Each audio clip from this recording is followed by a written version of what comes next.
আপনারা শুনছেন Saturday special horror story.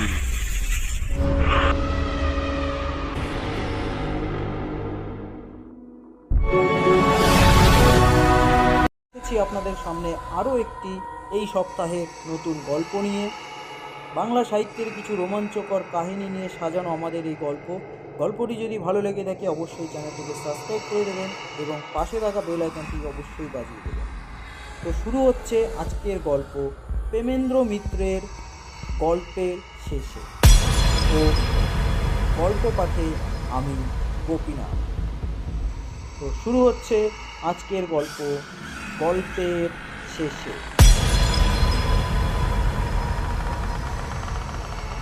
বর্ষাকাল, সুতরাং বৃষ্টি তো হবেই, কিন্তু সারাদিন সমানে জল পড়বার পর রাত্রিরেও তার এমন বিরাম হবে না জানলে আমরা বোধহয় সেই কলকাতা ছেড়ে অজপাড়ায় ফুটবল খেলার লোভে আসতাম না। জায়গাটা যেমন পাণ্ডববর্জিত দেশ, তাই বা কে জানত। খবরের কাগজে নসিপুরে নরেন্দ্র মেমোরিয়াল শিবির নাম দেখে ভবেশ একটা এন্ট্রি করে দিল। ভবেশ আমাদের এই আনরিটেন লেভেলের অত্যন্ত উৎসাহী সেক্রেটারি। খেলাটা ফুটবল এবং এন্ট্রি ফি 8 আনার নিচে থাকলেও সে চোখ বুঝে একটা চিঠি দেবেই। তাছাড়া খেলা যেখানেই হোক না কেন আনবিটেন 11 6 মাসের পরমায়ুকে এ পর্যন্ত কাউকে পরাস্ত করতে পারেনি। সেদিকে আমাদের রেকর্ড আনবিটেনই বটে।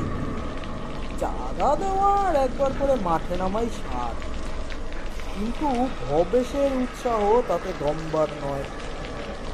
ওরার দিকে কলকাতার একটু নাম করা ফিল্ড বা কাপে নামতে গিয়ে আমাদের একটু অসুবিধে হয়েছে, এই কথা স্বীকার করাই ভালো।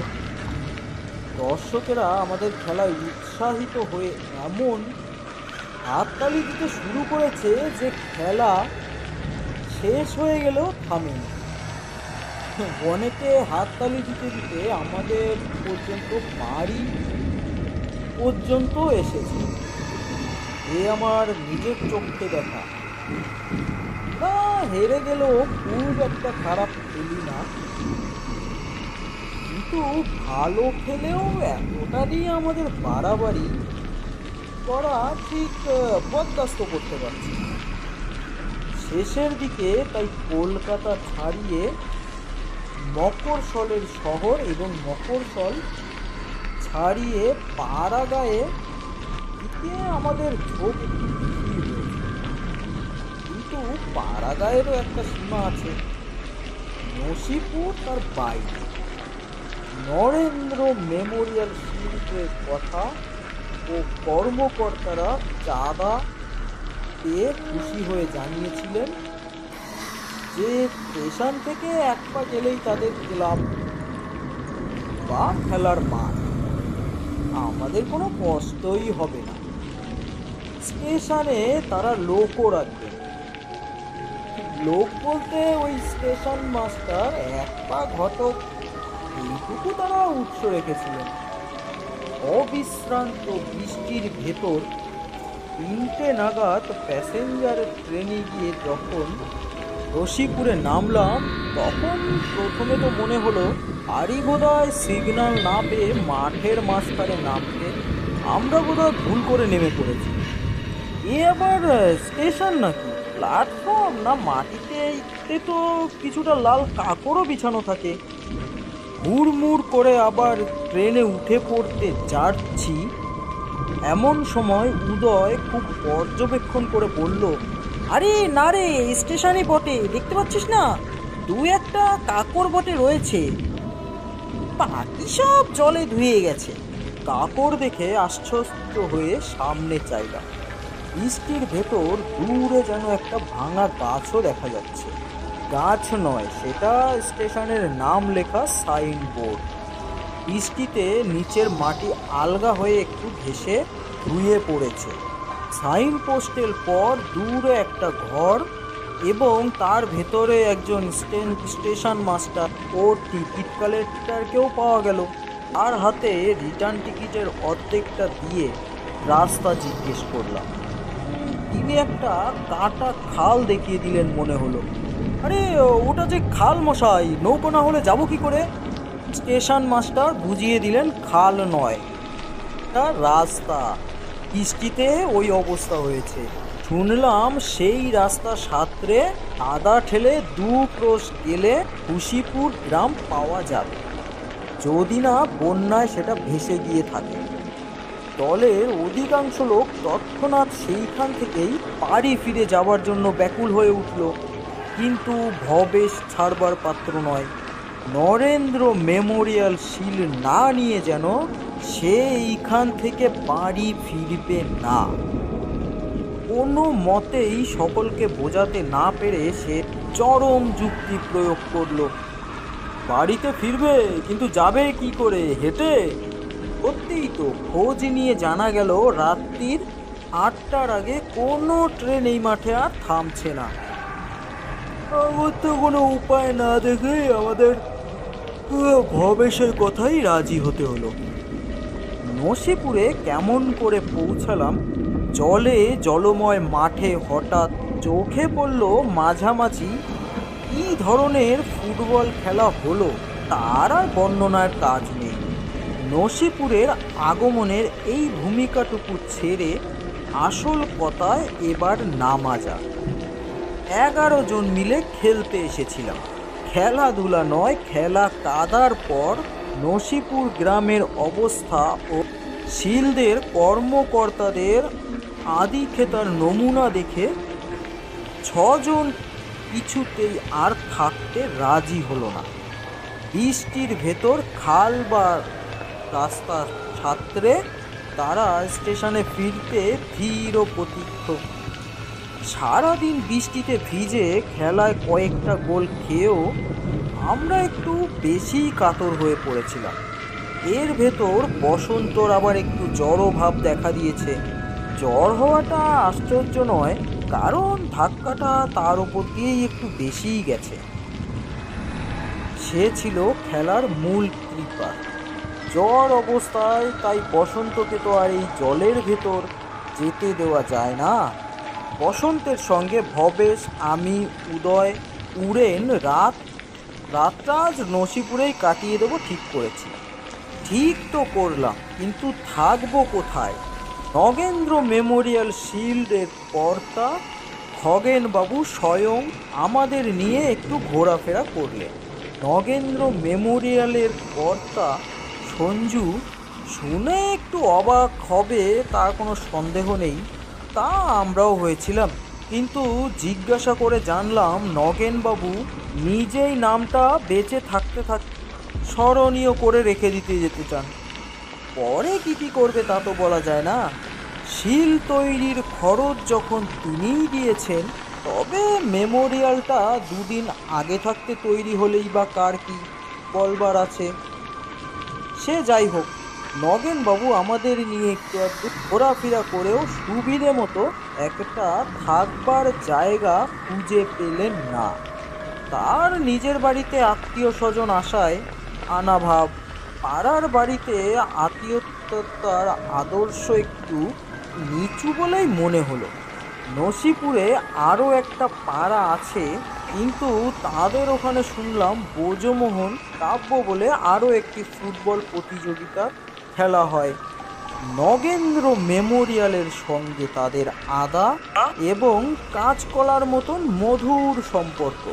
এখানকার খেলুড়েদের তারা খেলতে কিছুতেই দেবে না। আশ্রয় পাওয়া সম্বন্ধে প্রায় হতাশ হয়ে উঠেছি। এমন সময় উদয়ের বুদ্ধিতে একটা সুরাহা হয়ে গেল। গ্রামের একটি মাত্র চলনসই রাস্তায় বার কয়েক আসা যাওয়া করতে গিয়ে একটি মাত্র পাকা দোতলা বাড়ি সকলেরই চোখে পড়েছে। একটু ভগ্ন দশা, কিন্তু আমাদের দশা তো তার চেয়েও খারাপ। উদয় হঠাৎ বলে ফেললে, বিয়ে বাড়িটার খোঁজ তো করেননি মশাই। এদেরও একটা শিল বা কাপ আছে নাকি? নগেনবাবু হন হন করে হাঁটতে হাঁটতে বললেন। না না মশাই, ও বাড়ির দিকে তাকাবেন না। আমি একরকম জোর করেই থামিয়ে বললাম, কেন মশাই, দোষটা কিসের? একজন বিদেশি লোক জ্বরে পড়েছে, শুনলে এই বৃষ্টি বাদলার দিনে আশ্রয় দেবে না এমন অমানুষ কেউ আছে নাকি? নগেনবাবু একটু রেগেই বললেন, আরে না মশাই, রেড বেঙ্গল টিম খেলতে এসেছিল, তাদেরই ওখানে থাকতে দেয়নি। আপনারা তো মোটে 8 গোল। সামান্য 4টে গোলের তফাতের দরুন এমন আশ্রয় থেকে বঞ্চিত হতে হবে, ভারী অন্যায় কথা। সুমন একটু ক্ষুণ্ণস্বরে বলল, একটু চেষ্টা করলে কি আমরাই কি 4টে গোল খেতাম না? আরে না মশাই, সে কথা নয়, চলুন চলুন। কিন্তু আমরা অমন বাড়ির লোক ছেড়ে যেতে প্রস্তুত নই কিছুতে। একবার জিজ্ঞেস করলেই দোষ কি? এই আমাদের বক্তব্য। নগেনবাবু চটে বললেন, কাকে জিজ্ঞেস করবেন মশাই? ও বাড়িতে কি কেউ থাকে? থাকে না? তাহলে তো আরো ভালো, একটা দরজা খোলা পেলেই হবে। ইহা তালা ভাঙতে হয় না, তালার দামটা দিয়েই দেব। নগেনবাবু আমাদের তীক্ষ্ণ করে বললেন, তালা নেই মশাই, সব দরজাই খোলা। দরজা খোলা বাড়িতে কেউ নেই, তবু এই বৃষ্টির ভিতরে আমাদের ঘুরিয়ে মারছেন। ঘুরিয়ে মারছি না আপনাদের, মারবার ইচ্ছে নেই বলেই তো আপনাদের ঘোরাচ্ছি। উদয়ের বুদ্ধি শুদ্ধি আমাদের চেয়ে একটু চট করেই খোলে। এই প্রথম ব্যাপারটা আন্দাজ করে বললে, ভুতুরে বাড়ি নাকি মশাই? নগেনবাবু মুখে না বলে শুধু একটু শিউরে উঠলেন। হবেশ হেসে উঠে বলল, এতক্ষণ বলতে হয়, ভূত পেলে কি এ দেশে মানুষের কাছে সে কি আশ্রয় খুঁজি? নগেনবাবু অত্যন্ত গম্ভীর হয়ে উঠলেন। ও বাড়িতে থাকা হাসির কথা নয় মশাই। আমি বললাম, বাড়ির বাইরে থাকা বিশেষ হাসির ব্যাপার মনে হচ্ছে না। আপনাকে আর কষ্ট করতে হবে না, আমরা ওখানেই চললাম। শুধু একটা হারিকেন, কয়েকটা মাদুর ও একজোড়া তাস যদি জোগাড় করে দেন। নগেনবাবু তারপরেও আমাদের বাধা দেওয়ার চেষ্টা করেছিলেন, কিন্তু আমরা নাছোড়বান্দা। অগত্যা অত্যন্ত হতাশ করুণভাবে আমাদের শেষ বিদায় দিয়ে হবেশকে নিয়ে তিনি বাড়ি ফিরলেন। এ ভুতুরে বাড়িতে রাত্রিবেলায় জিনিসপত্র পৌঁছে দিতে আসতেও তিনি নারাজ। বসন্তকে চাদর টাদর মুড়ি দিয়ে আমরা ভুতুরে বাড়ির দেউরের নিচে আমরা ভবেশের জন্য অপেক্ষা করতে লাগলাম। ঝুপ ঝুপ করে সমানে বৃষ্টি পড়ছে।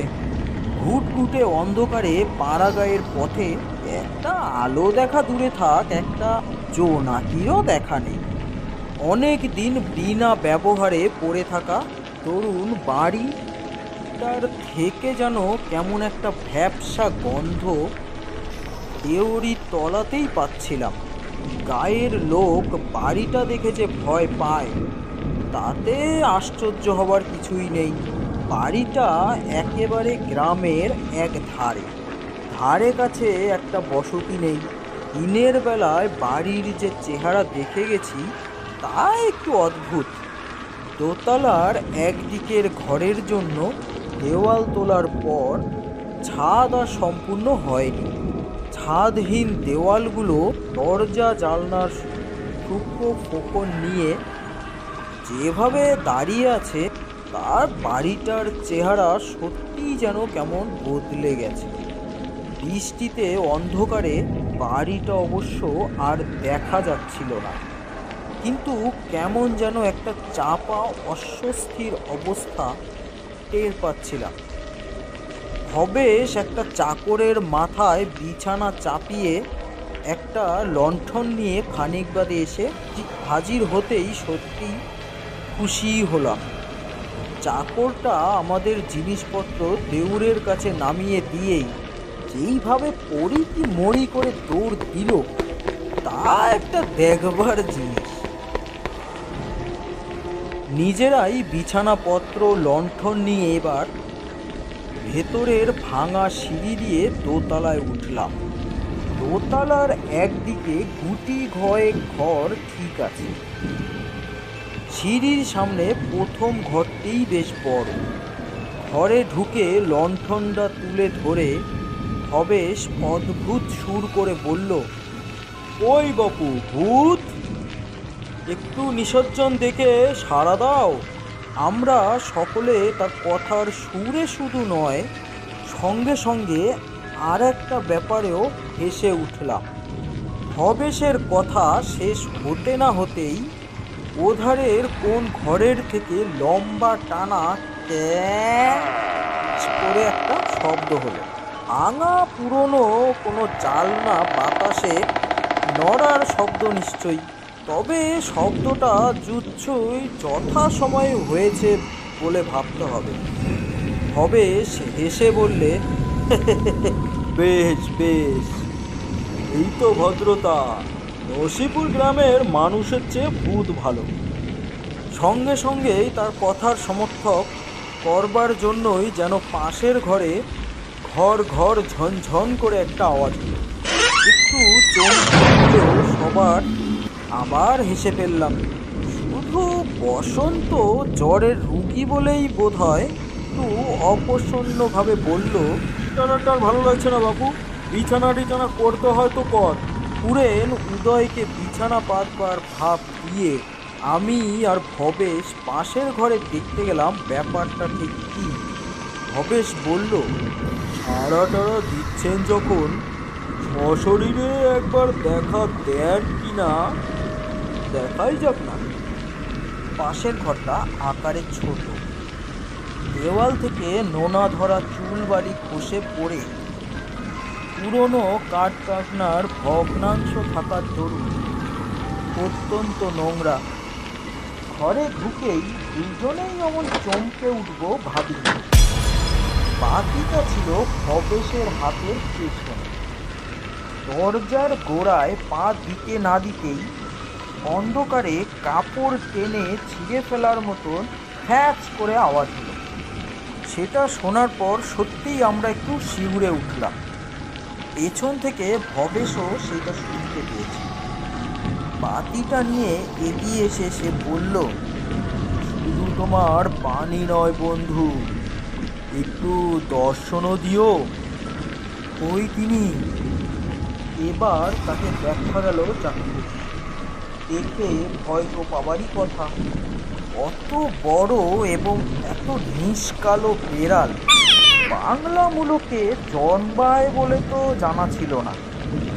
তিনি তার বহুদিনের দখলি সম্পত্তির ওপর আমাদের চড়াও হওয়াটা অন্যায় উপদ্রব মনে করে জল জলে চোখে গায়ের লোম ফুলিয়ে তখন দ্বন্দ্ব বিকাশ করছিল।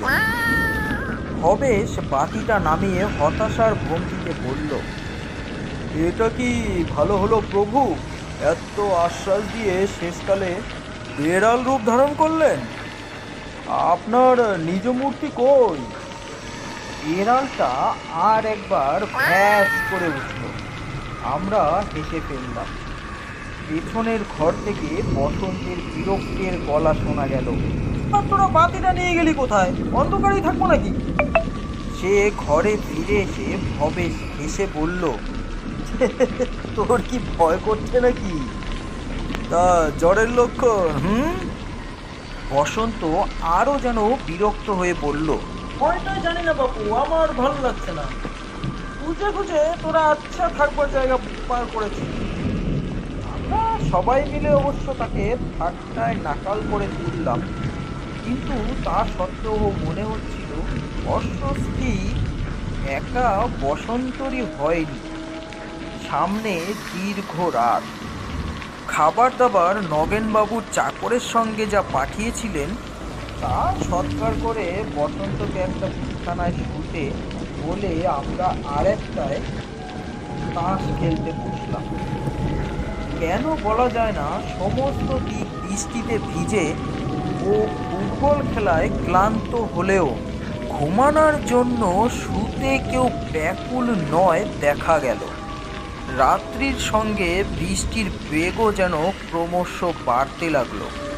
সেই সঙ্গে পুরনো বাড়ির দরজা জালনা নানান রকম আওয়াজ ক্ষণে ক্ষণে। তাস খেলাটা তার মাঝে কিছুতেই যেন জমলো না। এক সময় সবাই তাস ফেলে দিলাম। সুরেন বলল, শুয়ে পড়লে হয়। আমরা সবাই সাই দিলাম, কিন্তু কারো উঠবার নাম নেই। হঠাৎ ভবেশ বললে, সাধারণ লোক কেন ভয় পায় বুঝেছ তো? এরকম আওয়াজটা হচ্ছে শুনেছ? কে বলবে ও ঘরে একটা পাঠের পা ঠকঠকিয়ে হেঁটে বেড়াচ্ছে না? আওয়াজটা আমরা সবাই শুনেছিলাম। এই প্রথম নয়, এর আগেও অনেকবার, কিন্তু মুখ ফুটে কেউ কিছু বলিনি। ভবেশ আবার বললে, এসব থেকেই মানুষ ভূত তৈরি করে। ভবেশের কথা শেষ হতে না হতেই উদয় বলল, না হয় হলো, কিন্তু এমন আওয়াজটাই বা কিসের? ও তো আর জানলা নাড়ার শব্দ নয়। আমরা পরস্পরের মুখ চাওয়াচাওয়ি করলাম একবার। সকলেই একটু যেন হতভম্ব। হঠাৎ সুরেন লণ্ঠনটা নিয়ে উঠে পড়ল। সঙ্গে সঙ্গে আমরাও উঠে ঘরের পাশের ঘরে গিয়ে হাজির হলাম। কই, কোথাও কিছু নেই তো। ভবেশ হেসে উঠল, আমাদের ভয় ধরল নাকি? তার হাসিটা ঠিক আন্তরিক শোনালো না। উদয় হঠাৎ চাপা কণ্ঠস্বরে বলল, তো ওটা কি? আমাদের সকলের দৃষ্টি তখন সেই দিকে পড়েছে। আমি গিয়ে তখন সেটা হাত দিয়ে তুলে ধরলাম। একটা কালো রঙের খানিকটা ছেঁড়া কাপড়। হেসে বললাম, রজ্জুতে সর্প ঘুমোচ্ছে নাকি? এবার ভবেশই বলল, কিন্তু বিড়ালটা গেল কোথায়? ওই ওই ওইখানেই দেখেছিলাম না? তাও তো ঠিক, বিড়ালটা তো এইখানেই দেখা গেছিল। এই কাপড় দেখেই ভুল করে কি? তাও সম্ভব নয়, স্পষ্ট তাকে দেখেছি। রাগের ফসফসানি শুনেছি নিজের কানে। তবু হেসে বললাম, বেড়ালটা কি এতক্ষণ তোমার জন্য বসে আছে? সে কখন সরে পড়েছে, কিন্তু কোথা দিয়ে? এ ঘরের একটি মাত্র জানলা তাও বন্ধ, ওধারের দরজা খিল দেওয়া, তা তো দেখতেই পাচ্ছ। বললাম, আমাদের ঘর দিয়েই পালিয়েছে হয়তো। মুখে বললেও মনের খটকা গেল না। আমাদের ঘর দিয়ে কোনো বেড়ালের পক্ষে আমাদের ঘর, আমাদের অজান্তে যাওয়া সম্ভব তো নয়। একেবারে দরজার সামনেই আমরা তাসের আসন পেতে বসেছিলাম। একটা ধনুষ নিষ্কারো বেড়াল পাশ দিয়ে গেলে জানতে পারবো না, এমন বেহুশ আমরা ছিলাম কি? ভবেশ বলল, থাকবে, বিড়ালের অন্তনত্ব নিয়ে আর মাথা ঘামিয়ে লাভ নেই। তার মুখের কথা মুখেই রয়ে গেল। আমাদের সকলের শীতটানা বেয়ে একটা বরফ গলানো জলের স্রোত নেমে গেল বিদ্যুৎ বেগে। ওধারের ঘরে বসন্তের সে কি আতঙ্কের চিৎকার!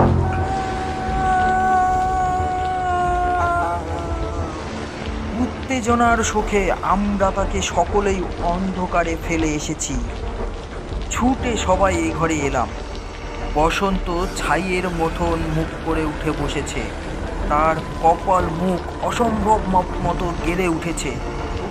হয়েছে কি? কি হলো? বসন্ত হাঁপাবে না কথা বলবে? অনেক কষ্টে থেমে থেমে যা বলল, তার হরমোন তার মাথার কাছে বসে কে যেন বরফের মতন ঠান্ডা নিঃশ্বাস তার মুখে ফেলছিল। আমরা সবাই হেসে উঠলাম জোর করে। দূর, জ্বরের ঘরে তুই দুঃস্বপ্ন দেখেছিস। বসন্ত তীব্রভাবে প্রতিবাদ করে বলল, না না, আমি নিজে সেই শ্বাস নিঃশ্বাস স্পষ্ট শুনেছি, মুখের ওপর টের পেয়েছি অনেকক্ষণ, তারপর চিৎকার করেছি। তোরা ওরকম করে চলে যাসনি। ভবেশ হাসবার চেষ্টা করে বলল, আচ্ছা আচ্ছা, ঠিক আছে ঠিক আছে, ঠিক আছে, তাই হবে তাই হবে। এমন ভয় কাতুরে ছেলে দেখিনি। আমরা এখানেই শুচ্ছি এবার। উদয় একটু ইতস্তত করে বলল, এক্ষুনি আর কি দরকার, জেগে একটু গল্প করা যাক না। ক্লান্তিতে শরীর ভেঙে পড়লেও কারোর সে কথায় আপত্তি দেখা গেল না, ভবেশেরও না। বেশ তো, ভবেশ বলল, কিসের গল্প হবে বল? ওই সুরেন একটা ভূতের গল্পই বল, এই বাড়িতে বেশ লাগবে। বসন্ত তাড়াতাড়ি বলল, না না, যা, একেবারে ভিজফুস এক শেষ। বল সুরেন। সুরেন প্রাণভাবে একটু হেসে বলল, বলবো? তাহলে শোন। আনবিটেন 11 বলে একটি টিম গিয়েছিল নসিপুর। আমরা সবাই একটু হাসলাম। ভবেশ বলল, আহা, বলতেই দাও ওকে। আমাদের নসিপুর আসা ও ঘটনার স্বরে যা বর্ণনা দিল, তাতে অন্য সময় হলে হাসি আসতো নিশ্চয়ই, কিন্তু ঘরে এখন সারা শব্দ বিশেষ নেই। গল্পের শেষে ভুতুড়ে বাড়ি পর্যন্ত এসে পৌঁছালাম। সেইখানকার ঘটনাগুলো একে একে সুরেন শেষ করে বলল, ঘুটঘুটে অন্ধকার রাত, ফিরে বৃষ্টি, অবিশ্রান্ত শব্দ, আরও নানা রকম বিদঘুটে আওয়াজ। ঘরের লণ্ঠনে মিটমিটে আলোয় একজন গল্প বলছে, ভূতের গল্প। কেউ সে গল্প বিশ্বাস করে না। গল্প যে বলছে সে হঠাৎ একটা তাস নিয়ে ওপরের দিকে ছুঁড়ে দিয়ে বলল, অশরীরী যদি কেউ এখানে থাকো, সে বাতাসে মিলিয়ে যাও। হাসতে গিয়ে আমরা সকলেই স্তব্ধ হয়ে গেলাম। উদয় বলল, আরে তাসটা কোথায় পড়ল? সুরেন সত্যি সত্যি গল্পের সঙ্গে একটা তাস ওপরে ছুঁড়ে দিয়েছিল। ভবেশ তাচ্ছিল্যের সুরে বলবার চেষ্টা করলো, রয়েছে কোথাও ওইদিকে। ওদিকে কোথায়? উদয়ের গলার স্বর তীক্ষ্ণ।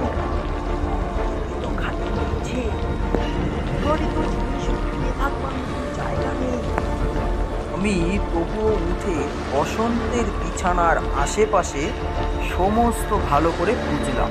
অন্য সবাই তন্ন তন্ন করে সমস্ত ঘর খুঁজে দেখল। আশ্চর্য, আমাদের সকলের মুখ তখন গম্ভীর। শুধু বসন্ত নয়, আমাদের কপালেও ঘাম দেখা দিয়েছে। ভবেশ হঠাৎ অকারণে অত্যন্ত রেগে উঠে বলল, কি তোমরা যাতা করছো? পাগল হলে নাকি সবাই? নাও সুরেন, গল্প বলো। শুকনো পামসু মুখে আমরা যন্ত্রচালিত মতো আবার এসে বসলাম। সুরেনের মুখে যেন রক্ত নেই। সকলের মুখের দিকে চেয়ে সে আবার একটা তাস খুলে নিল। তারপর সে আবার বলল, আগের তাসটা উড়ে গেল। ভবেশ বলল, আবার একটা তাস নিয়ে আবার সে বলল, উড়ে যাওয়াটা প্রমাণ নয়। সুরেনের স্বর অত্যন্ত অস্পষ্ট। এবারের তাস থেকে একটা মস্ত বড় কালো বেড়াল বেরিয়ে এলো। বসন্তের চিৎকার শুনে সকলের ওপর শোনা গেল, তার বিছানার ঠিক পায়ের কাছে। না, এবার আমরা অক্ষত থেকেই কলকাতায় ফিরেছি। শুধু বসন্তের জ্বরটা বিকারে দাঁড়িয়েছিল কলকাতায়। বেচারাকে ভুগতে হয়েছিল অনেক দিন। প্রেমেন্দ্র মিত্রের গল্পের শেষে।